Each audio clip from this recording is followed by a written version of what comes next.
নমস্কাৰ প্ৰিয় বন্ধু বান্ধৱীসকল, আপোনালোকৰ বাৰীতে পোৱা এটা নেমুৰে যদি শাওণ মাহতে এইকেইটা কাম কৰিব পাৰে তেন্তে ঘৰৰ পৰা নজৰ দোষ, অশুভ শক্তিৰ পৰা সুৰক্ষা, গ্ৰহৰ প্ৰভাৱ আদিৰ পৰা হাত সৰাৰ লগতে বহুতো এনে কাম আছে যিবোৰ আজিৰ এই ভিডিঅ'টোৰ মাধ্যমেৰে জানিব পাৰিব। নেমু টেঙাত আছে এনে চমৎকাৰী উপায়। এই উপায়সমূহৰ বিষয়ে আপোনালোকে জানিলেও আচৰিত হ'ব।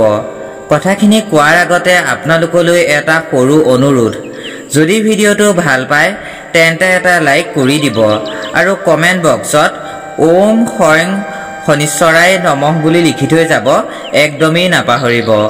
লগতে এনেধৰণৰ ভিডিঅ'সমূহ পাই থাকিবৰ বাবে আমাৰ এই চেনেলটো ছাবস্ক্ৰাইব কৰি ল'ব নাপাহৰিব। নজৰ দোষ যদি কাৰোবাৰ কেতিয়াবা হয় বা ঘৰখনৰ ওপৰত কাৰোবাৰ নজৰ পৰিছে, তেতিয়া 7টা কেঁচা জলকীয়া আৰু এটা নেমু লগত লৈ এডাল সূতাত ভালদৰে চিলাই লৈ প্ৰৱেশদ্বাৰত যদি ওলমাই থয় তেতিয়া নজৰ দোষৰ সমস্যাৰ পৰা পৰিত্ৰাণ পাব পাৰি। এই কাম কেৱল শুকুৰবাৰ বা মঙলবাৰে কৰিলে অধিক ভাল ফল পোৱা যায়। প্ৰতি সপ্তাহ বা 15 দিনৰ মূৰে মূৰে নেমুটো সলনি কৰিব লাগে। পুৰণি নেমুটো এনে ঠাইত পেলাব লাগে য'ত মানুহ চলাচল নকৰে। চাৰিআলিত বা 4টা মুখ থকা পথত পেলালে বেছি ভাল হয়। জ্যোতিষশাস্ত্ৰ অনুসৰি নেমু টেঙাৰ গুণ আৰু জলকীয়া উগ্ৰতাই নকাৰাত্মক শক্তি আঁতৰ কৰে, অৰ্থাৎ অশুভ শক্তিক নাশ কৰাত সহায় কৰে। সাধাৰণতে শনি আৰু ৰাহুৰ অশুভ প্ৰভাৱৰ পৰা ৰক্ষা কৰে। কোনো দিন যদি নেমু টেঙা হনুমান মন্দিৰত উৎসৰ্গা কৰি পূজা কৰিব পাৰে তেন্তে ভাল ফলাফল পোৱা যায়।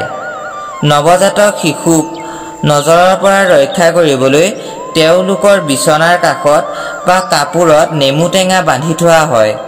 এই কাম প্ৰায় শিশু জন্মৰ প্ৰথম কেইটামান মাহৰ বাবে কৰা হয়।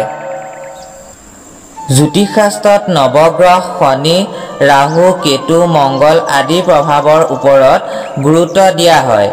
নেমু টেঙা ব্যৱহাৰ কৰি গ্ৰহৰ দোষ নিবাৰণ কৰিব পাৰি। পূজা মন্ত্ৰ জপ আৰু দান ধৰ্ম নীতি পালন কৰা উচিত। শনিৰ দোষৰ বাবে শনিবাৰে ক'লা তিল, ক'লা কাপোৰ বা তেল দান কৰা উচিত।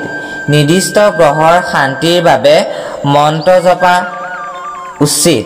শনি দোষৰ বাবে আপুনি শনিবাৰৰ দিনা পূবমুখী হৈ বহি প্ৰদীপ জ্বলাই ওম সং শনিশ্বৰাই নমঃ এই মন্ত্ৰফাঁকি জপ কৰিব। লগতে নৈবেদ্য উৎসৰ্গা কৰাটো জ্যোতিষশাস্ত্ৰৰ নীতিৰ অংগ। প্ৰিয় দৰ্শক, আশা কৰোঁ ভিডিঅ'টো ভাল পালে বুলি। যদি ভিডিঅ'টো শ্বেয়াৰ কৰা নাই তেন্তে আন 10জন ব্যক্তিৰ উপকাৰ হোৱাকৈ ভিডিঅ'টো শ্বেয়াৰ কৰে যেন। আজি ভিডিঅ'টো ইমানতে সামৰি পুনৰ অন্য এটা ভিডিঅ'ত লগ পোৱাৰ প্ৰতিশ্ৰুতিৰে আজিলৈ বিদায় মাগিছোঁ। সকলো ভালে থাকক, কুশলে থাকক, লগতে স্বাস্থ্যৱান হৈ থাকক এই আশা কৰোঁ। ধন্যবাদ।